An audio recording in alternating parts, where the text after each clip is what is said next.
Maybe don't know. This time, this time, this time, this time, this time to build, this time to build, this time to build, this time to build, this time to build, this time to build, this time power, this time to build power, this time to build power, this time to build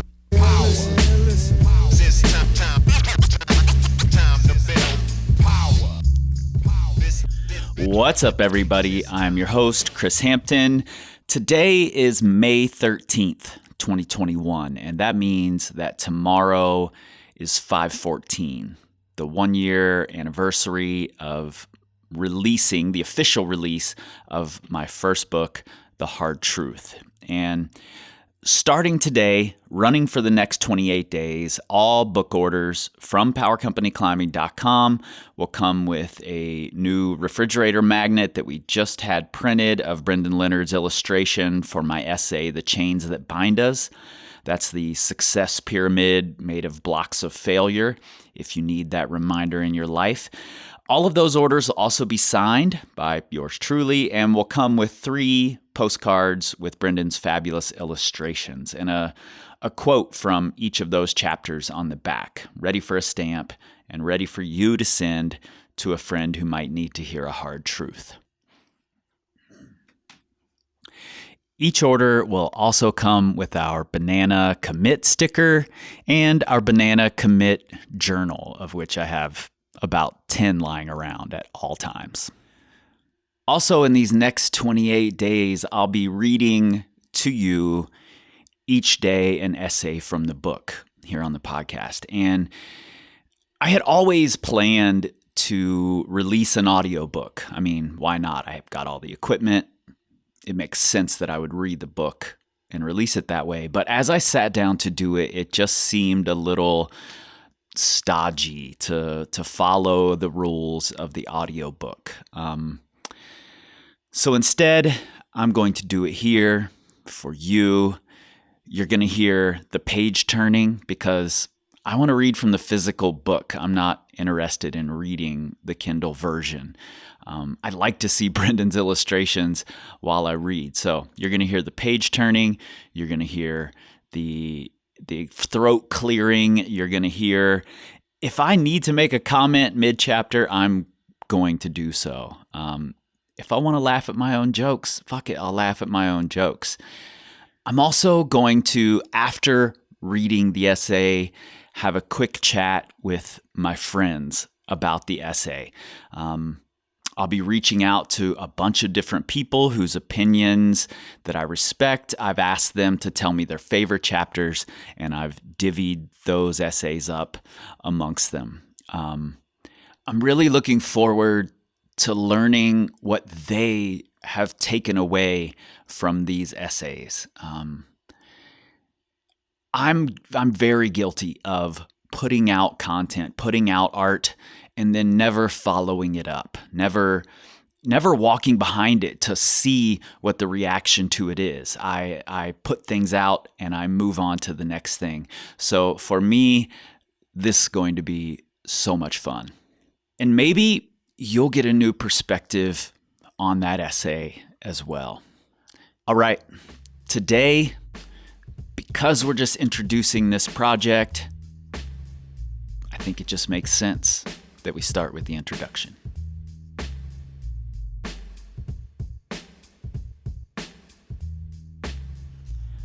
Power Company Climbing began as a blog about an experiment. I was dissecting myself, working to figure out the best way to climb 514 by the time I turned 40. I wanted to be the best I could be within the parameters of my real life, career, parenting, homeowner, etc.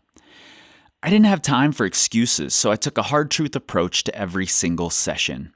No trophies for showing up, no medals for doing my job, no hollow back pats when the work I put in was half-assed. Of course, that no bullshit approach made its way onto the blog. Those posts became some of our most popular. As not only the Power Company grew, but the climbing training community along with it, the messages in those essays seemed even more urgent. A few things have changed with time.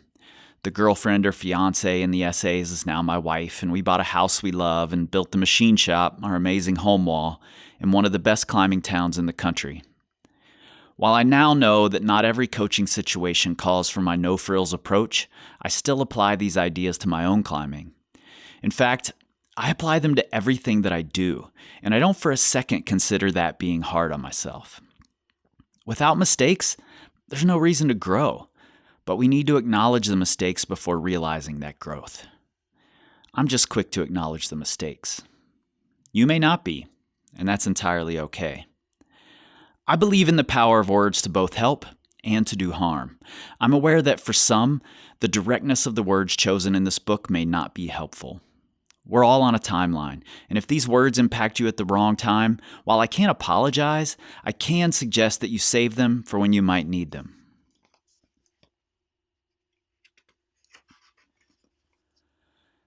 Some of the words used have changed from the original essays. My editor, Brittany, pointed out a few words and phrases that could easily be misinterpreted. We've worked hard to make sure the final words chosen are inclusive and better represent who I've become. I believe in change, the necessity of it. The entire purpose of this book is to push the boundaries of what's comfortable for you, to help you shine an uncompromising light on the nearly invisible aspects of your climbing that might be holding you back. I suggest you take a deep breath and use it for exactly that. Maybe a few of these essays, some written over the years on the Power Company blog, some written specifically for this book, now paired with the brilliant illustrations from my friend Brendan Leonard, will resonate with you. Maybe they won't. However, if you've been a reader for a while, you already know that the reason you're feeling defensive is because I was looking right at you when I wrote this. Incidentally, I didn't reach that dream goal of climbing 514 by 40. I missed it by 3 weeks. I blame that entirely on me.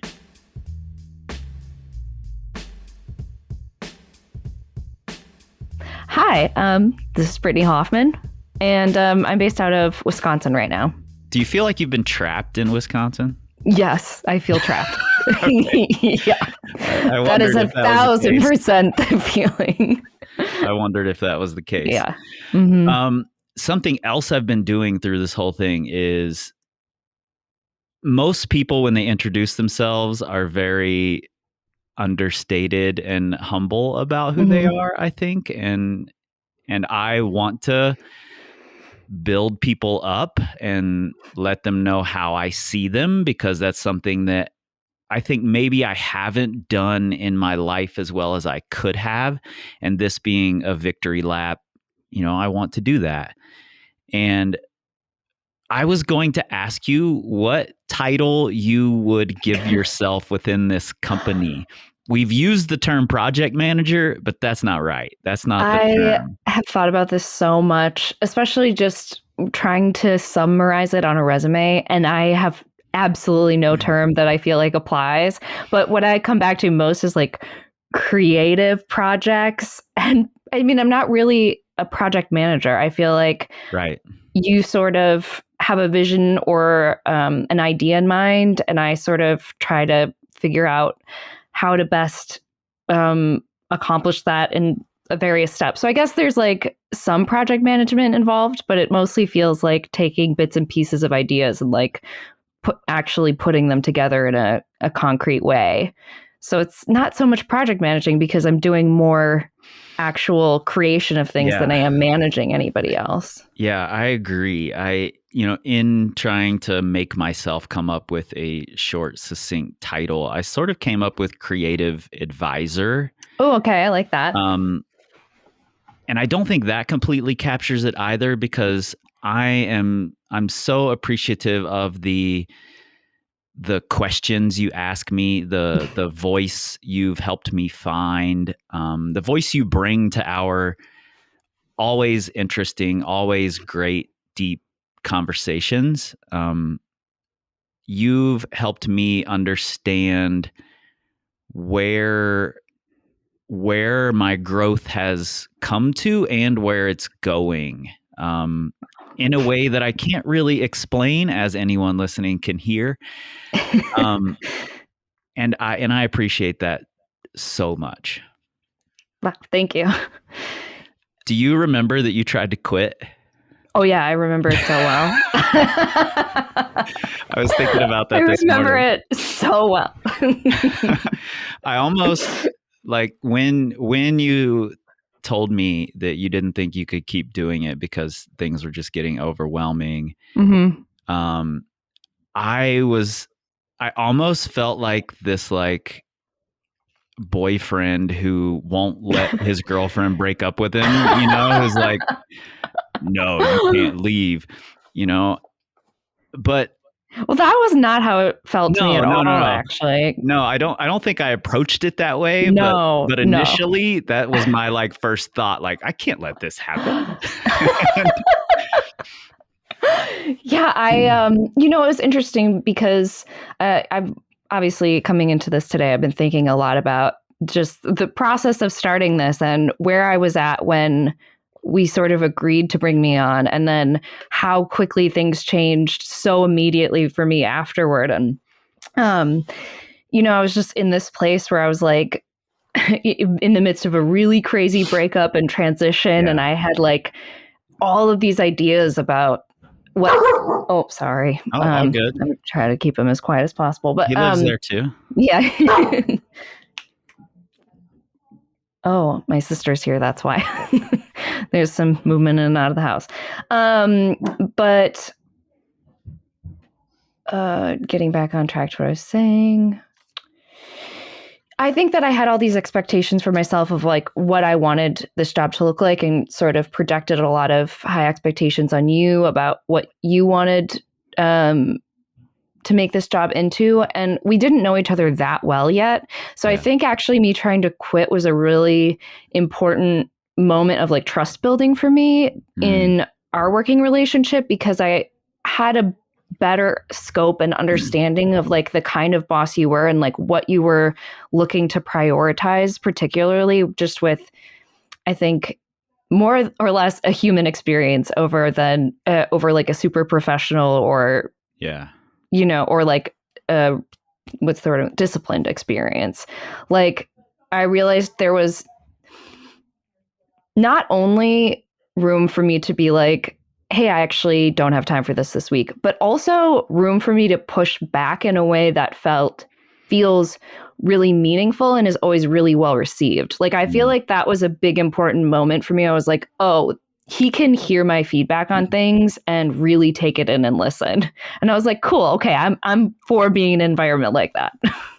Well, that's an important part of it for me, and I learned it with you, right? Like there were times, there has been feedback that you gave that stung a little at first, and I have to sit in that for a minute before I respond. And learning that has been really powerful for me, because in all of those cases, you are able to also take my response and turn it into a conversation. You said something the other day. I mentioned to you that social media is not a conversation, and you said, no, it's a conflict. And very often that's what feedback or a disagreement becomes, is immediately a conflict. And you've allowed this space, and I think I've been okay at also helping that space to exist where there's a conversation that happens. Especially taking something that I initially created entirely on my own. Like I'm writing these blog posts. They are like little creations of mine that I could feel a way about, right? Like I could feel like I have this ownership over. And I think creative people often do, when someone critiques something they created, feel really personal about it. Absolutely. Yeah. And I learned through our process an easier way to step back and say, once I release this, it's no longer mine. This becomes everyone else's. And I want to make sure they're responding to it in a way somewhat similar to how I intended. Obviously, it's going to change, but what I really didn't want were things that came out as harmful. Right. I believe so much in the power of words to inspire, so I can't possibly believe that words can't harm. Absolutely. Yeah. I can't make that flip. And you pointed out some things in those earlier essays that oftentimes I hadn't even considered, that I'm like, I don't make that connection to it. Totally. One good example is the essay in the book called The False Ceiling. The original title of that essay, when I wrote it years ago, was The Glass Ceiling. And Right. and you said, this is something that mostly women identify with the glass ceiling. Well, not just women, but I just think more like non-white male people. Sure. Yeah. And I just hadn't seen it that way. To me, it just represented this ceiling that didn't actually exist, But once you said that, and that was one of those things where I'm like, my immediate response is I want to push back on that. Like, do we have to always look at things through this lens? And then I'm like, you know what? People will look at this through this lens, whether I do or not, whether I realized it or not, some people will. And I don't want that. And I think too, specifically with that essay, because there was a lot of different reasons for adjusting content. Like there was another essay, and I can't remember specifically. there was one where I went in and edited. This was before maybe we were more open in our communication, but I can't remember what the breakdown was. There's like, you're giving an example of like a group of people at the gym, and like, that's how your friends are holding you back. Yes. And I think it was like all the women were hot and like all the men were strong, or like not all the men were strong, but like some of them were strong. And I was like, the women are strong and some of the men are hot. And I was like, maybe he won't notice. And eventually I was like, I'll just tell him later that I changed it. But with the glass ceiling one specifically, that was more like, I was really invested in the idea you were trying to convey with that essay. And I felt like I had so many associations with the term the glass ceiling. I wasn't reading your meaning in a way that was as effective as it could be. And it was like I was getting hung up on this term and this idea and this experience I've had in a lot of different situations. And I was like, okay, so how do we clarify this idea to make it more accessible, to make it something that people don't get hung up on? And what was interesting was I like conducted a mini survey. I like texted a ton of people, like men and women. And I was like, what do you think of when you think of this term? And all the women described the glass ceiling as like this invisible barrier for women where, you can't go past it. You're not allowed into upper experiences of power. And all the men were like, I don't know. I had to look it up on Google. I'm not really sure what that means. I guess just a barrier. So I was like, okay, so this is something very specific, but what also I think reading the book as a woman, and I also think trying to make climbing feel more, less, what's the word? Like default male, basically. Yeah. That was important to me to make that clarification and make it the message more clear for everyone, I think. Yeah, and I think that's the big part of what you brought to this process, was making the message more clear from a wider perspective. I have my white male perspective. That's what I grew up with, and it's what I understand best. And even though I'm, at a point in my life where I'm trying hard to better understand other perspectives, that's still the lens that colors everything for me, Yeah. Yeah. Just like being a white woman colors the, everything that I interpret too. Just like I was going back to this when we were talking the other day about how, I've never had the experience of being told to limit how I express my feelings, really, or show affection. And like, so it's interesting and so complex. It's like, I also can't know what your experience is like or see through your lens either, Yeah, totally. Well, I think the process of making this book has maybe this isn't the right word, but it's ruined any further creative thing that I want to do on my own, because now I'm like, I need Brittany to help me Well, that's through very this flattering. question, it's and you're the first person I think of when there is a, Wow. we had a long talk yesterday on a similar idea where I am feeling conflicted emotions or have conflicting thoughts about something that I am making, and I want to talk through those. And the easiest way to do that for me at this point, maybe to your detriment, is to call you. So. Well, actually, it's such a great opportunity for me because so many of these things are just swimming around in my head all the time. So being able to talk to somebody who's really listening to me is such a gift. Like, it's really, it feels like there's a reason to be constantly having all these ideas spinning in my head. But sometimes the reward in and of itself is not just to, I mean, being listened to is one of the big ones, and then also feeling like I'm contributing to this like community I really care about in a way that is hopefully in small ways making it more accessible or feel more welcoming to a lot of people, and that's I think the opportunity to do that where it's encouraged has felt very rare. Like, I think I've played this role in many jobs I've been in that, it's hard for me not to voice things. And I try always to do it in a way that's really recognizes the other person's humanity.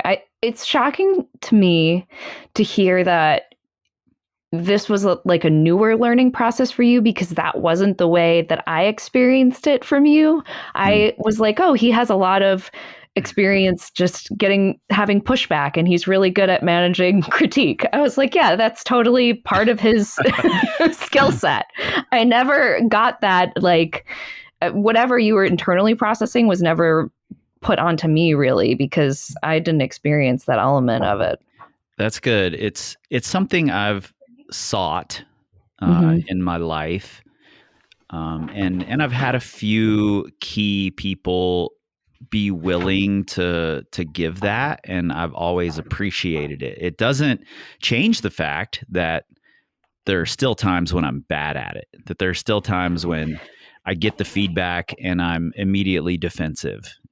That's Right. certainly going to happen. And it happens with some people more than others. Lana and I constantly argue and we're both defensive immediately at the other's suggestions, Right.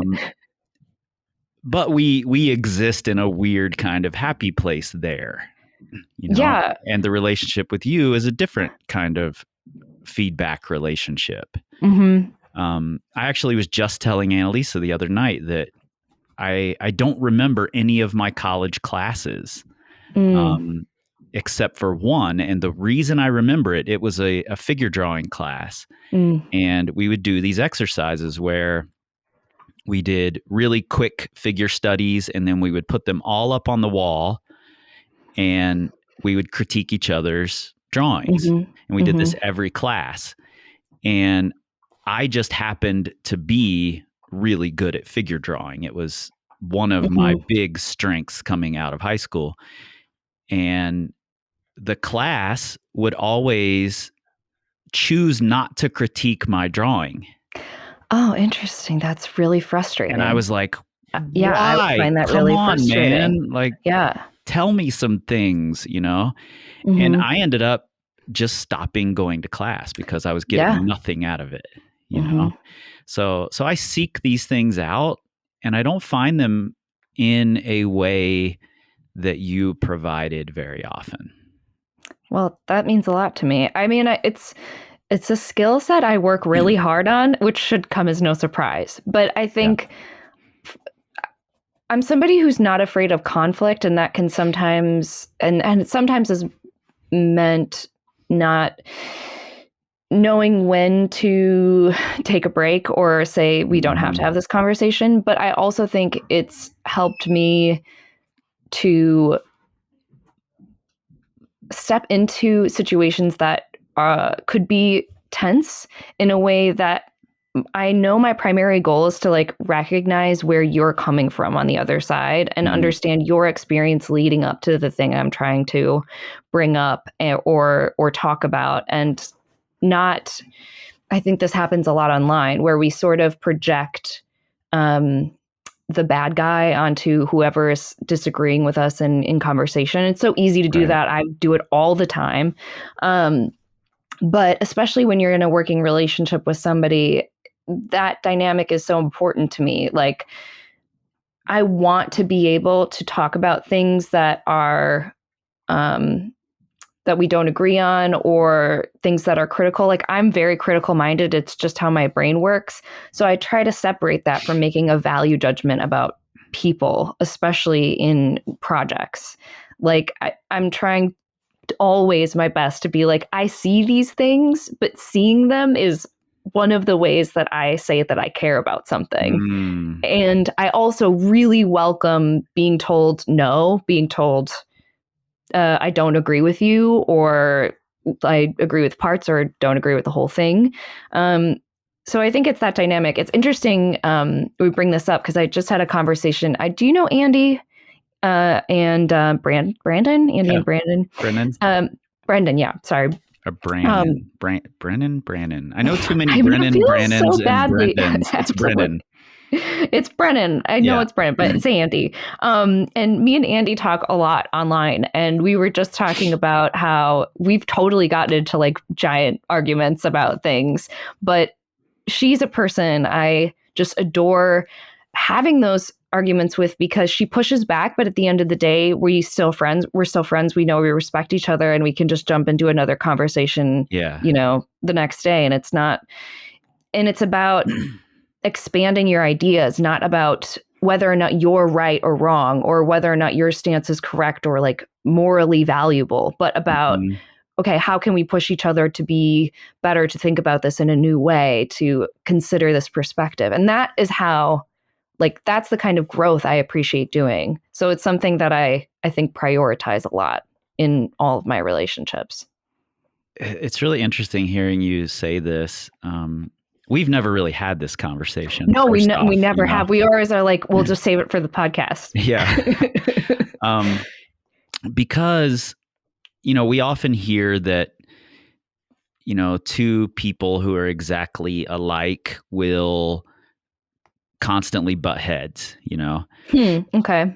And I also like and invite conflict to a degree. I'm totally, part of my love language is being critical. Same.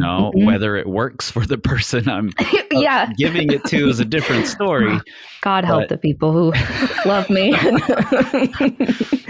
but it is part of what I do. And I think there could exist, luckily there doesn't in this situation, between you and I, but there could exist some little kink or whatever that we couldn't get past that could make it very hard for us to communicate, because we're both critical, because we both, use that as a love language. Because there are some people who, when they are critical, I'm immediately defensive. Yeah, see, I would say I'm critical, but I'm not necessarily stubborn. Like, there are things I am extremely stubborn about, and I will be the first to tell you that. But those are more like personal values about equity and inclusion and things like that, and about moving towards making a more inclusive world. I mean, those things are always in my mind in any job I'm in. But when it comes to like the minutia of a project or ideas, I am not married to having my idea be the thing. And I actually find it more rewarding. And this has been my experience with you as well, is that when we collaborate and it become something better than either of us could have created, that's a really exciting moment for me. Absolutely. Like the book cover is a great example of that. That Mhm. was like a moment where we were going back and forth, and we were both submitting ideas, and it just kind of became this thing. And then eventually the split banana on the cover ended up being this symbol of the book, and it was not something I think either of us could have just come up with on our own. No way.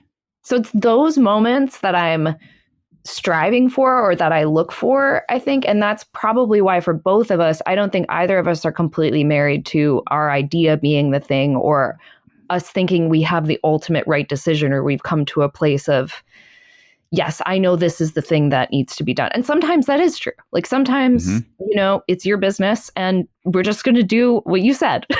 There aren't going to be 10 softer essays in the book. That's right. Yeah. There was a request for something softer. It wouldn't have been the hard truth then. No, it's true. Would have been the medium truth. The medium truth. But maybe some more don't introspective essays. And, we have other books we can make. So totally. Yeah, absolutely. And I think, but that's a helpful barrier to set, because you were like, I know I have a vision for this. This is what I see this being. So there are moments when that's important. But I think there's a flexibility with that kind of stuff with both of us, which is why I don't think there's the stuff we get stuck on necessarily. I don't feel like we've ever gotten really stuck on an idea where we just flat out disagree and walk away from it. I can't think of anything. I can't either. And that actually surprises me a little. I almost don't understand myself today, even more than I didn't understand myself yesterday, now that we're having this conversation. Because thinking about the cover of the book, I'm like, which one of these charts do you think would work best on the book? We're trying to put one of Brendan's charts on, and I'm like, these are the 3 I like, and you're like, I just don't think the charts work, And rather than me doing what I think, what I've decided in my head is my normal, and saying, well, I think this is the way, instead I was like, yeah, you're right. It is a little much to process when there's a chart on the cover. Let's keep looking, and I don't know why I go down that path with you, but I'm glad that I do. Well, I did present you the option of it too, which I think is like, I'm now unpacking like what makes a good partnership in my head. But I think like the thing about that disagreement, I was like very adamantly opposed to a chart being on the cover. And I didn't necessarily say that, but I was like, no, this is not going to work. This isn't going to be eye-catching. But I think that my method of dealing with that was like, but I could be wrong. So why don't I make a cover and see what I can do with it? And I'll try my best. And like, and if he likes it, ultimately it's his book. And like whatever he chooses on the cover should be the cover. And I don't have to like it. But if I make something and we both go, that's not really working, then there's an opportunity for change. Instead of just shutting down an idea on the onset, which is, I think, where people get stuck. They're like, no, that's never going to work. And that's where defensiveness arises, instead of like, hey, hear me out. Like maybe my idea isn't complete. Like maybe it isn't going to be the ultimate decision, but maybe there's elements in my idea that could be valuable. And when you have somebody just shut the door on you, it feels like they're not hearing any part of what you're trying to offer. And I think that's maybe why we don't get stuck on things, because I genuinely don't try to shut the door on any ideas unless there's some sort of like foundational belief I have, but we've never really come across anything like that, Yeah, that's so valuable to have, and to have in a way that it can bounce back and forth until it doesn't need to anymore. It's not a situation where I send you an idea, you send me a thing back, and I feel like, oh, I don't want to hurt her feelings by saying this isn't right, so we're just going to go with it. I feel totally comfortable saying that's not exactly right. Let's Mm-hmm. keep working on it. I do like Mm-hmm. this, and I think you're right about this, but Mm-hmm. let's try to go these directions maybe. And you can say the Mm-hmm. same things to me, and Mm-hmm. it's a really valuable and I think a kind of rare thing to find. Yeah, I I definitely I'm trying to think of other. I mean, I've just played different roles. I haven't had such a creative role in other jobs that I've had. So I think this is a new experience for me. But I was thinking about how it's the same. If I have a random idea, I've had so many random ideas about things we could do for Power Company or things we could include. I know that if I think it's a genuinely good idea, you're going to hear me out. Or like if I just toss it out there, you're going to consider it. So there's this openness in that where it's like there's like a safe space or like a safety in just throwing ideas out there and knowing that either person isn't going to be like, that was stupid, that Yeah. was dumb. We both know that elements of what we're presenting will be considered and could be like used collaboratively in the future. The only thing I've ever been shut down on is putting softer essays in the book. Well, I'm still glad that I shut that down. No, I am too. You were right. I had a moment during the making of the book, near the end of it, where I sort of felt like, there's the old kung fu master who's like, snatch the pebble out of my hand, and the kid's like trying to snatch the pebble from his hand and can't do it. Uh-huh. And then I had a moment where I felt like I snatched the pebble, and it was the essay, the How Your Friends Are Holding Your Back essay. Uh-huh. That was Yes. one of the most popular essays I had written on my blog, because and I don't know how much of this I've told you, but it was written about real people in the gym that I climbed in at the time. They knew exactly who they were, when I wrote really? it. When I wrote, I described them, like all those descriptions were real people. That's so funny. I was like, nope, some of them. And it just happened to be this group of, quite beautiful people. And I described them. I put the blog out there, and the next day at the gym, everybody was pissed off. No way. Either people were pissed off or people thought it was hilarious because they knew exactly who I was talking about. And okay. So, and I think a lot of people read that essay and could envision that group in their gym.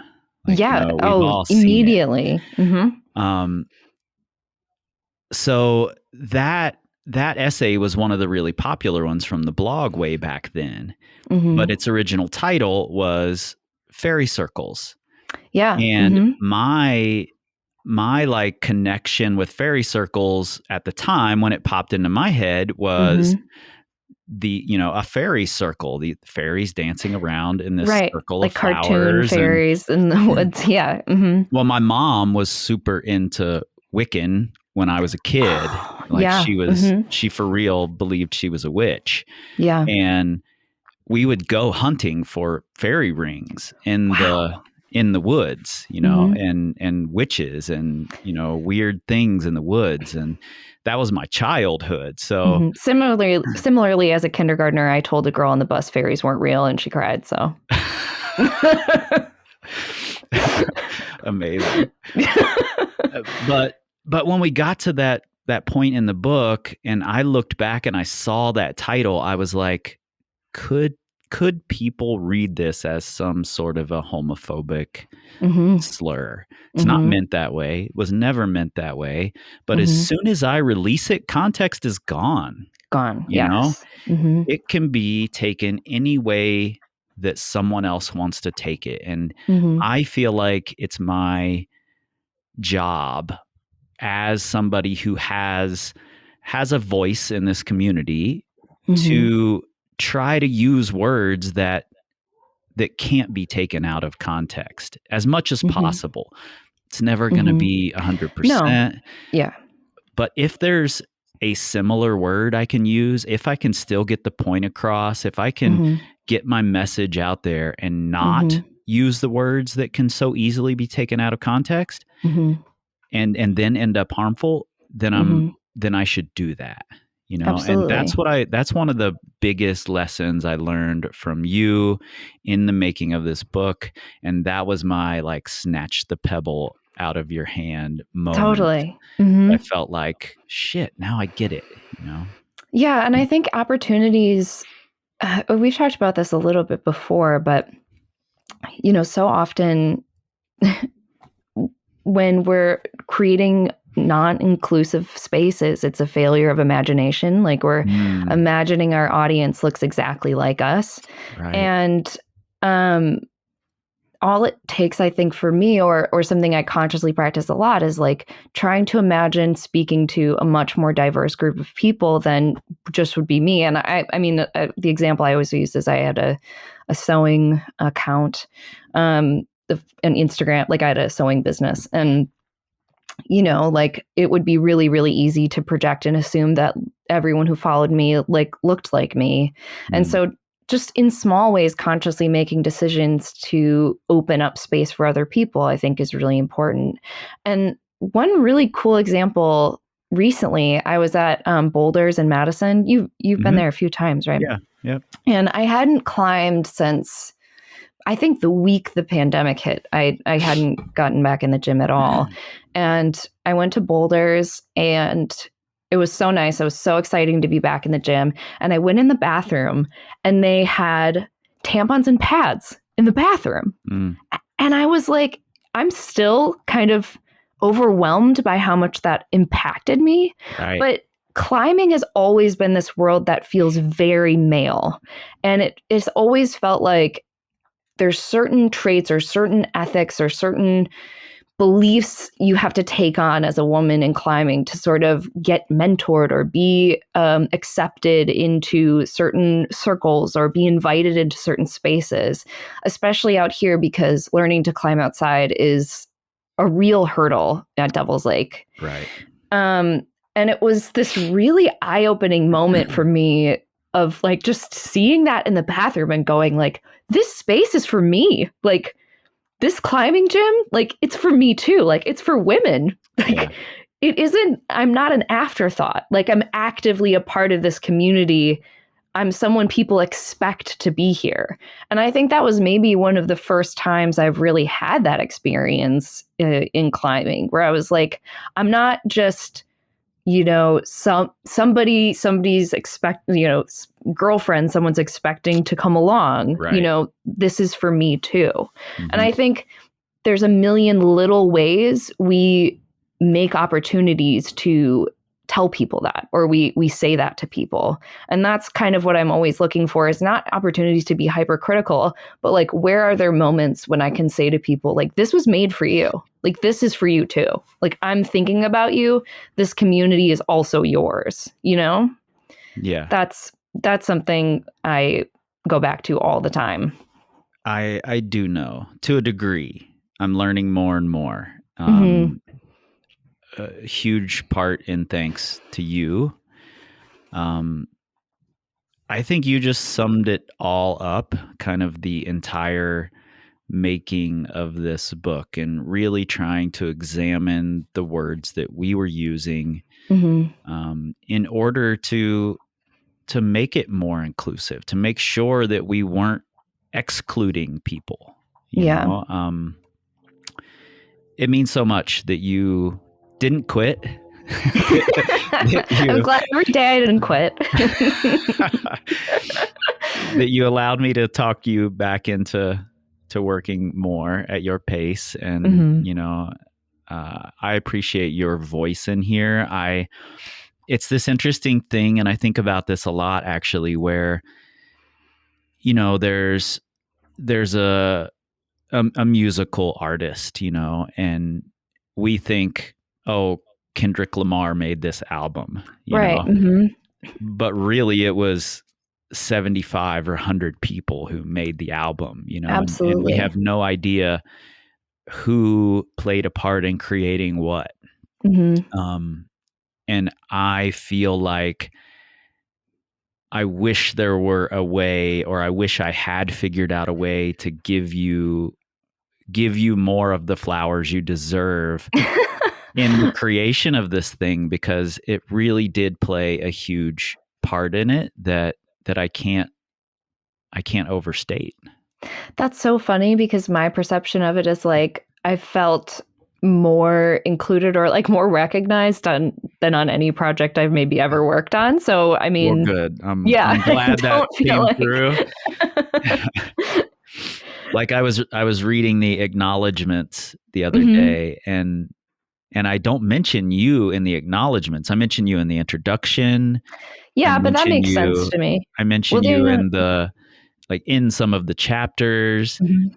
And when I was reading the acknowledgments for this project, I was like, what the fuck? How did I not, and then I had to go back through the book and be like, okay, where, how did I come to the conclusion that I shouldn't? At least I don't think I did.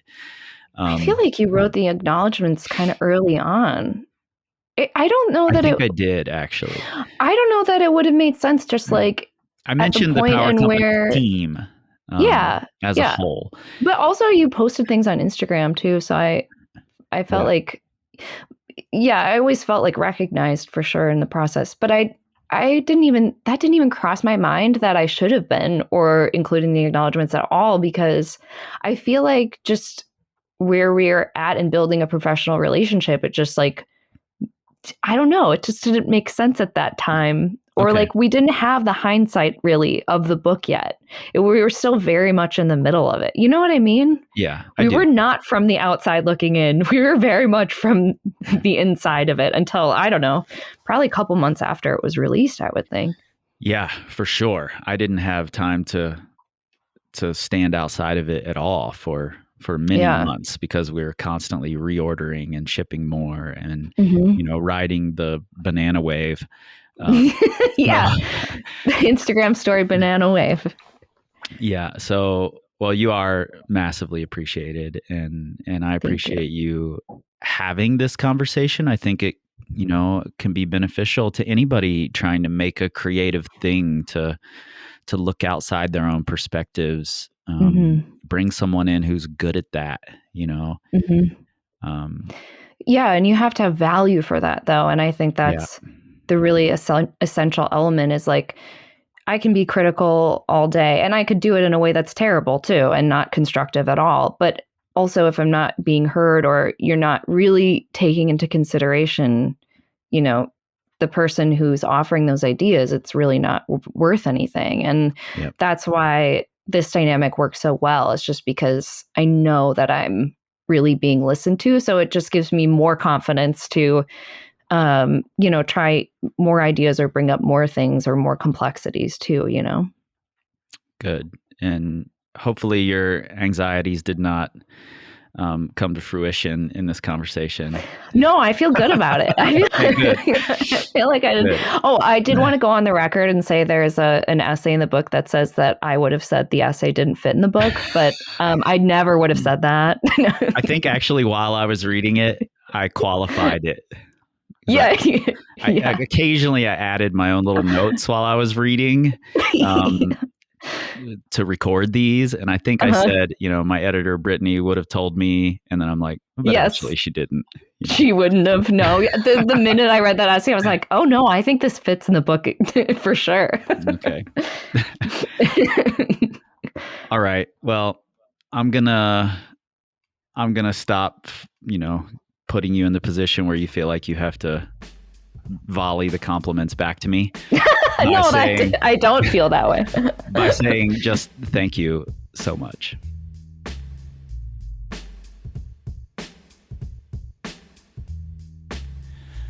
Tomorrow, if you aren't making progress, you're probably making excuses. We don't tweet, we scream like eagles. This time, this time, this time, this time, this time, this time, this time, this time, this time,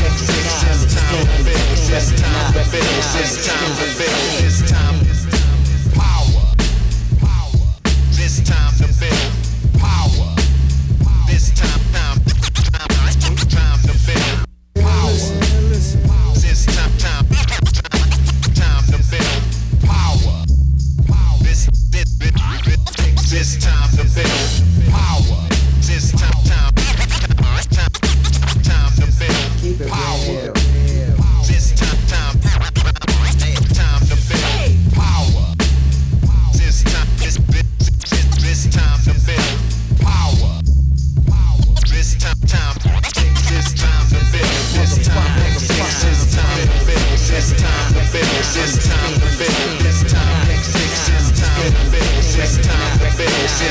to fix.